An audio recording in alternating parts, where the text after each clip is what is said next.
Hi guys, next video is on topic 6 in the textbook, so we're looking at page 231, specifically looking at the effects of psychology of learning and the effects on the performance of physical skills. So very brief topic this one, so it won't take it very long.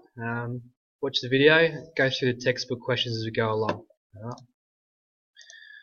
So what we're looking at here is we're looking at things that that go hand in hand with psychology as well as the effects on learning skills. So number one thing we look at is goal setting and setting goals in sport. So obviously setting goals in sport is important for motivational and performance reasons. So to keep track or focused throughout your training program. So without setting goals, you don't really have something to aim for at the end of it. So it's really makes the training program really hard. So when we're setting goals in sport, we look at this acronym called SMART-R goals. So you've seen this before, probably in year 11 maybe. Now we're just going to elaborate on a little bit more detail now this year. So what are SMART-R goals? SMART-R is an acronym for specific goals. So what exactly am I trying to achieve in the goal? So this is a benchmark for which can be assessed at the end. So making a goal specific. So what exactly am I trying to achieve?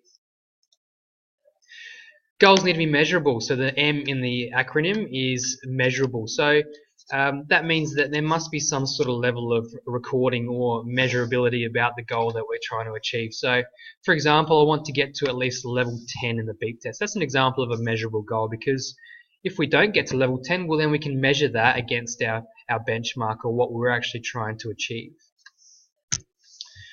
Attainability. So something being attainable means that it needs to be realistic. So setting goals that are unrealistic obviously is going to lead to complacency or more so less motivation. So you're not going to be able to actually reach the goal. So complacency comes in when if it's an easier goal to achieve. So if something's easy and you're going to take it easier and you're training and you're not going to work maybe as hard as what you could do. So flip side of things, like I mentioned before, hard goals can lead to frustration and unmotivation. So whenever you set a goal, it needs to be attainable or achievable. And relevant. So it needs to be relevant to the skill or the event that you're actually performing. So am I trying to set a goal that I want to throw 50 meters in the javelin, and then do I actually set goals that, okay, I want to be able to sprint 100-meter sprint in under 13 seconds. They're not really, it's not a relevant goal to your end goal of being able to throw the javelin 50 meters, if that makes sense. T, time-based. So the goal must have a time limit placed on it. So if you don't have a goal that's got a time limit on it, the tendency obviously is that you're not focused and you keep training without some sort of structure and nothing to work towards because you haven't set a time limit. So pretty simply, the next one is accountability. So A in the acronym, tell your goals to someone else or write them down. So when setting a goal, obviously if you don't write it down, who's going to make you accountable for actually completing that goal or hitting those benchmarks along the way?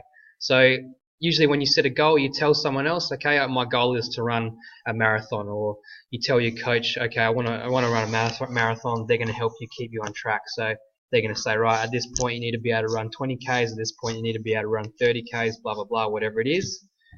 They're the ones that can keep you accountable. So, you know, when it's a rainy day outside and you're in the morning, you're trying to wake up and your alarm goes off, at least if you've got someone there to send you a text saying, I'm going to meet you at the park, I'm going to go for a 5K jog, that's a method of keeping you accountable towards your goal. Very hard sometimes to intrinsically keep yourself on track. Easier when someone else is helping you along the way. So R, making the goal reviewable. So monitoring your goals to improve. So reviewability means that you're evaluating your progress. So you keep assessing as you go past different benchmarks. Okay, so as your goal might be to run 13 seconds or under for the 100-meter sprint, you might be hitting in your training, you might be getting close to the 13-second mark already in your training session. So you might actually need to review your end goal. You might say, well, actually I'm going to hit the 13 mark pretty easily. Maybe I'm going to train and aim towards 12.5 seconds for the 100-meter sprint. So if you keep monitoring your goals and your progress, then it's going to help with your ultimate goal of whatever it is. So this goes hand in hand with the principle of overload. So progressive overload. If there's no overload, there's not going to be any improvement will occur. So progressive overload. How do you know that your body's adapted to the training? Well, you're evaluating, you're reviewing every step of the way. So you might be able to hit more weight on the bench press. You review it, and you can actually add more weight to it. Without that process, you're not going to obviously improve your strength. So now we're going to look at the different types of goals that you set. So what we looked at before was the processes as we set a goal. Now we're looking at the different types of the goals that you can set. And I've sort of spoken briefly about a few of these over the last couple of minutes. First type of goal we're going to look at is outcome goals. So an outcome goal is something that focuses really only on the end result, so the outcome of the thing that you're trying to achieve. So problem with this type of goal is it mentions nothing about how to achieve it or the process that you need to follow in achieving this goal. So for example, I want to lose 10 kilos. That's my outcome goal. I just want to lose 10 kilos. Or win my 100-meter sprint race. So you're working up to an event. Now that's an okay goal, isn't it? Everyone sets outcome goals. I want to lose 10 kilos, but we also need to focus on the process and how to get there. So now we're looking at performance goals. So specify a certain standard to be achieved along the way. You can still have an outcome goal and then set performance goals along the way. So stepping stones to achieve that outcome goal. So specifying a certain standard to be achieved, performance goals are about personal standards for a runner. This might be a time for a specific distance. So for example, 33 minutes for a 10k run.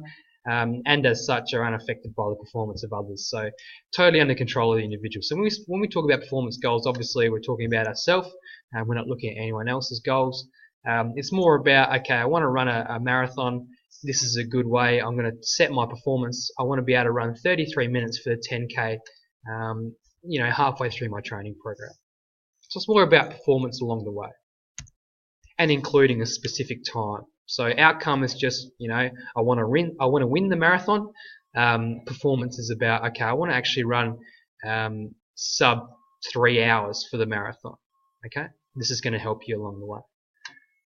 Process goals, exactly what it sounds like. It's focusing on the process only rather than the outcome. So goal of weight loss, you might make a process goal of actually going to the gym 4 or 5 times a week, or start a habit of walking every day. So it mentions nothing about I want to lose 10 kilos, 15 kilos, or whatever. I just want to focus on, okay, I want to go to the gym 4 times a week. Now, you might have this goal of losing 10 to 15 kilos as an outcome goal, but you're probably most likely going to set these process goals along the way to help achieve this outcome goal. Alright, have a go at these questions here. So complete questions 6.1 and 6.4 on pages 232 and 233 of your textbook. Obviously you're going to press pause. Alright, when you come back, let's look at psychological strategies for competitive performance. So things that we can do to help increase our competitive performance. Things pre-competition, so being organised, reducing your stress levels by packing your equipment the night before or preparing yourself the night before. So planning, getting your gear out so you're not rushing around in the morning of the event. Arriving on time to your event, that's a big one. So when you arrive late, automatically you're in the mindset of being rushed, which is obviously going to impact on your performance. So psychological strategies, things that you can do in preparation for the event. Okay, arriving on time, how does that psychologically affect your performance? Well, it makes you more relaxed, you feel more prepared mentally. That's psychological. Knowing how to get to the venue, absolutely. So the night before a footy match, if you're going to an oval where you've never been before, playing a footy club you don't know who they are or where they're located, you might get on Google Maps and you might check out, okay, this is where their oval is, how do I actually get there? Plan your certain time that you're going to leave in the morning so you actually arrive on time. Meet sign-in time. So yeah, your footy club might say, right, we want you guys at the oval at 12:30. So you plan your transport around that meeting, the meeting time. Okay, so all these things are methods of psychological strategies that can help you in terms of your mental preparation for a game.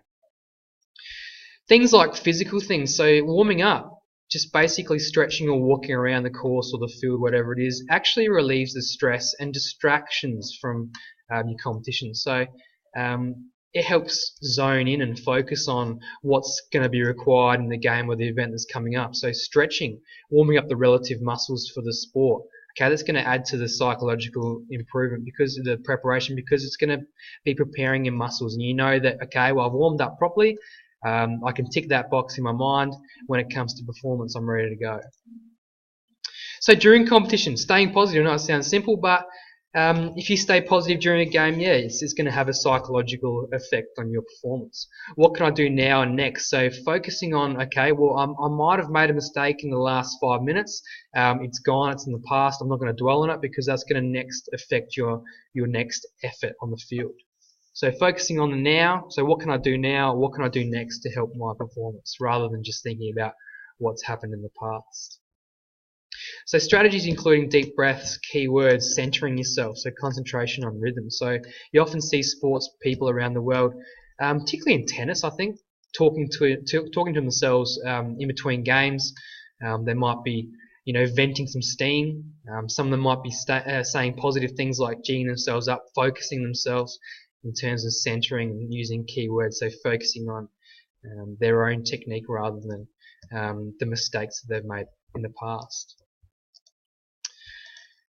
Things post-competition. So lots of athletes will do this. You'll go through a self-evaluation process. On the drive home from a game, you'll think about and you evaluate your own performance, and you'll break it down into smaller parts and components that worked well, and how you can modify things differently. So it's just human nature to dwell on things or errors that you've done, and think about the good things as well. So that's you automatically will go through some sort of a psychological review process after an event or a competition. So for a positive psychological strategy, you're not just going to focus on the things that need work. You're obviously going to focus on the strengths that you did, the things that worked well in that performance. Alright, so looking at arousal, which is something we've looked at a fair bit over the last few weeks, so I won't touch on it here. I've included a link here. If you click on this link here, it will take you to this. It's a pretty good definition of arousal, and it links it really well to sports performance. So talking about arousal, what is arousal? It's basically the readiness to participate or perform in whatever sporting event it is. So what are we looking at in arousal? There's low arousal, there's high arousal. We're looking at locating our arousal somewhere in the middle. So this is a zone of optimal arousal, which is what we want to hit in our performance. So what happens is, in this example here, an average task, just a normal generic task that doesn't require a high or a low amount of arousal, the curve is going to look like this, and this is our zone of optimal arousal.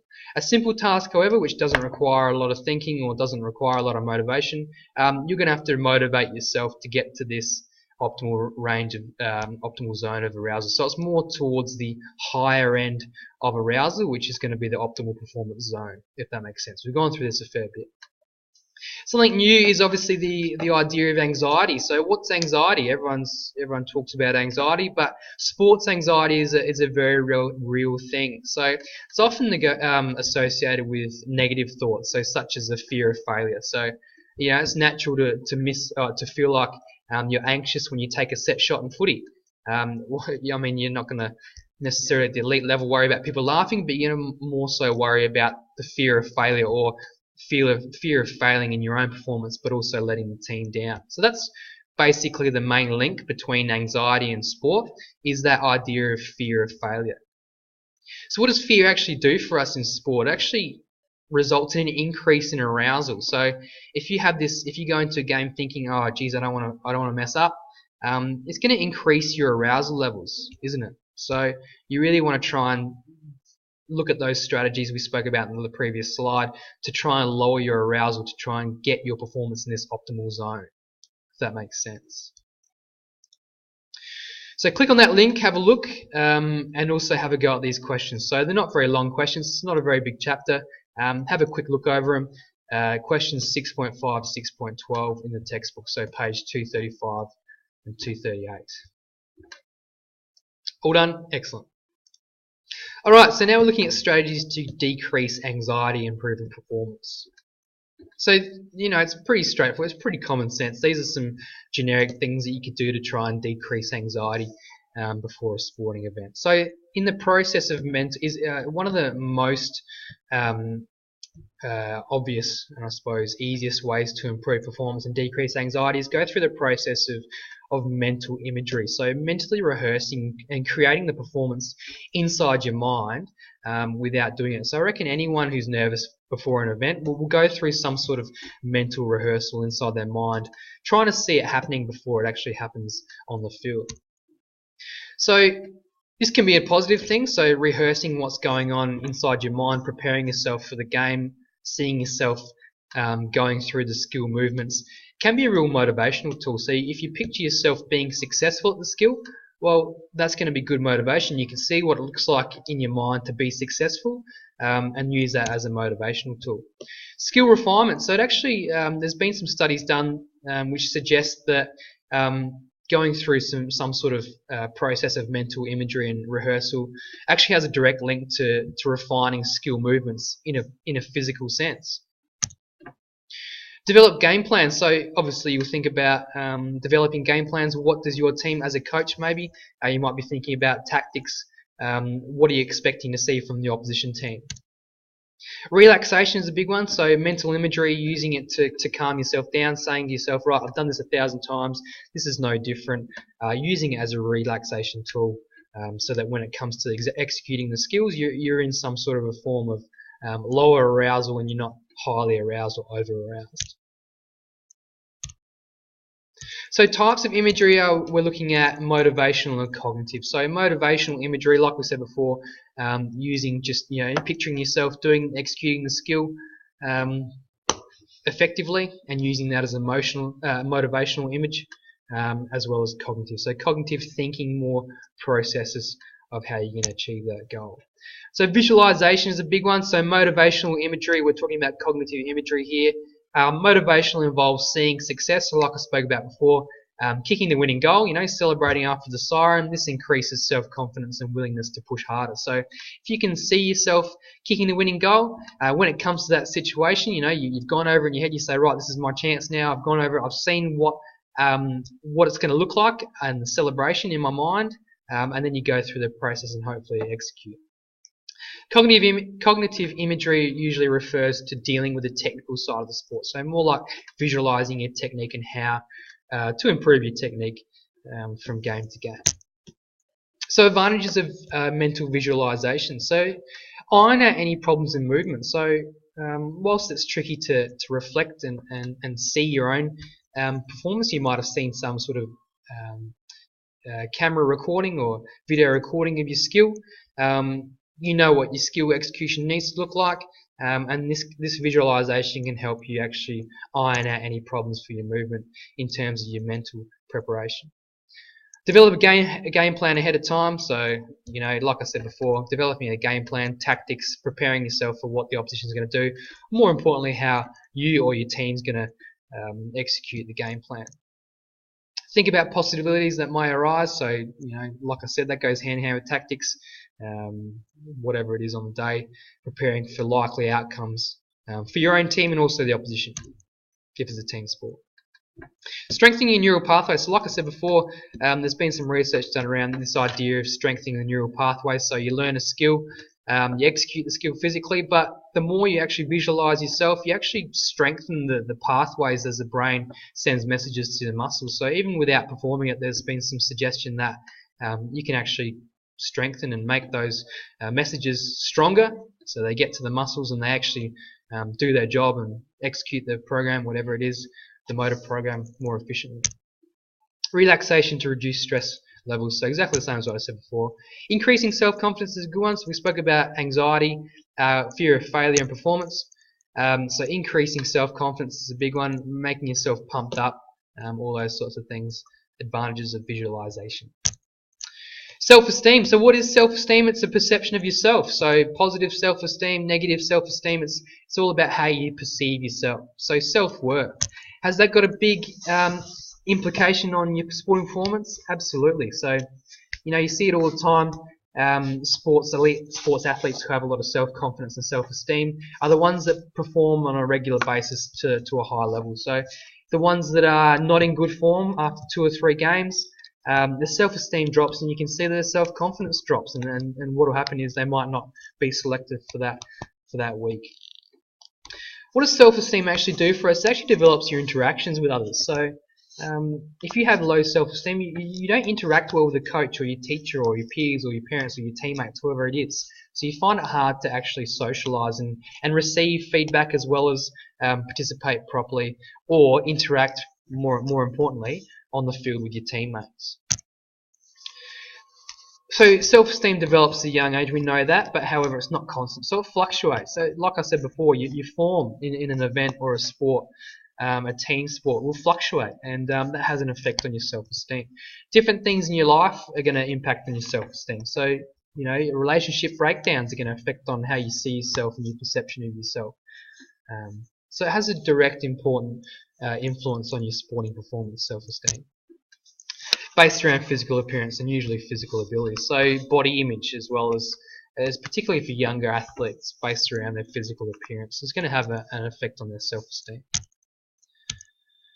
So more importantly, you see yourself in the role as a coach and a teacher more so in terms of improving or making sure self-esteem of your athletes is where it should be. So the ways that you can do this are providing a safe and positive nurturing environment. So me as a teacher for you guys, hopefully I've done this. I've provided a safe and positive environment where you guys feel like it's easy to learn. So if I provided an unsafe environment where self-esteem wasn't promoted, then you guys aren't going to feel like you can answer questions or participate in prac lessons or whatever it is.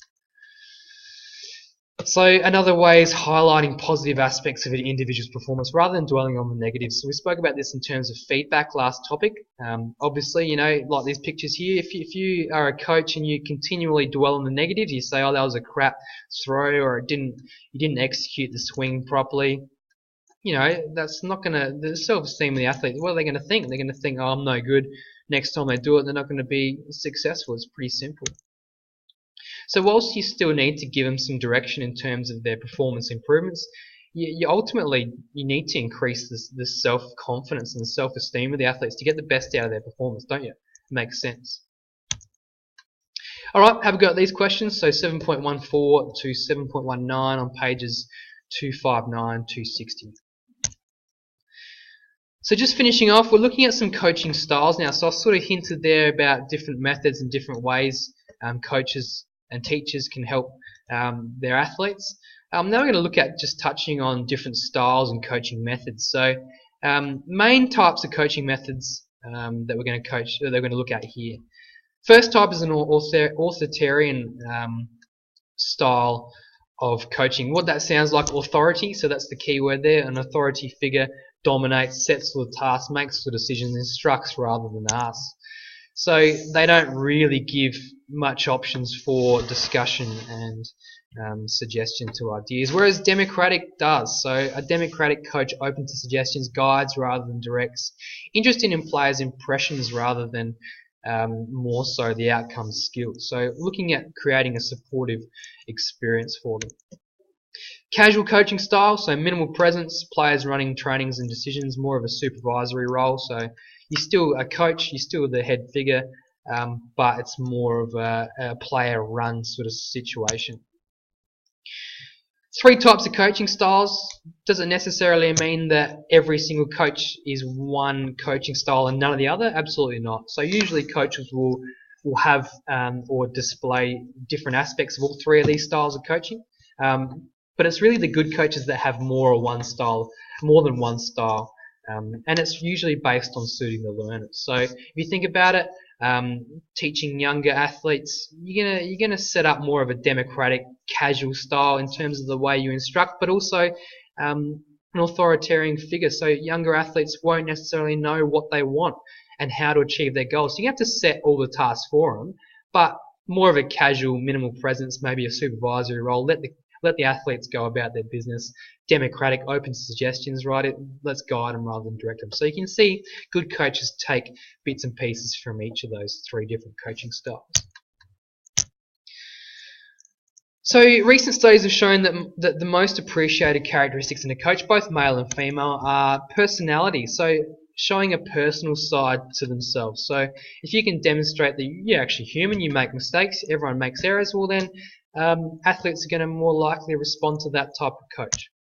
Caring, everyone needs to be caring. You need to understand that you're teaching humans, you're actually instructing young human beings here. So you need to show that you care and you actually respect other things outside their sport. It's not just about the sport, so things could be affecting them outside. So showing a little bit of empathy and care. Good communication skills. Obviously a good coach is someone who can communicate. I've had lots of coaches in the past who have had excellent ideas but haven't been good communicators, and it's really affected the way that they've coached, because the athletes haven't actually worked out what they're trying to achieve, especially with feedback. Assertiveness, so a good coach needs to have some sort of assertiveness, otherwise the athletes aren't going to listen. You need to be able to command respect depending on who you're coaching, it doesn't matter. Able to lead a group, so leadership is obviously an important skill for a coach. Different coaching styles, so research into gender in coaching styles shows that males rate knowledge and teaching skills. So studies have shown that male athletes rate, obviously they appreciate and they value the coach knowing what they're talking about, obviously, and also the way that they teach. So they're the things that typically male athletes rate or think are important from a coach. Females, on the other hand, rate emotion and positivity. So whilst female athletes do obviously expect some sort of knowledge and teaching skills, female athletes tend to actually rate emotion and positivity more higher than the other things. So you think about it and you think about female athletes, and they tend to be more internally motivated by self-improvement and success, whereas males need to be externally, I suppose, as well as internally motivated. Just basically about the way that the males and females are structured. Is that females tend to be more motivated to care and cooperate rather than males motivated to win at all costs. These are sweeping generalizations, but studies have shown that this is actually happening in sport. Females often tend to place more emphasis on fair play, rather than males will blame themselves for losing rather than blaming others. Alright, have you got these questions? 7.20, 7.23, pages 261, 262. Good stuff.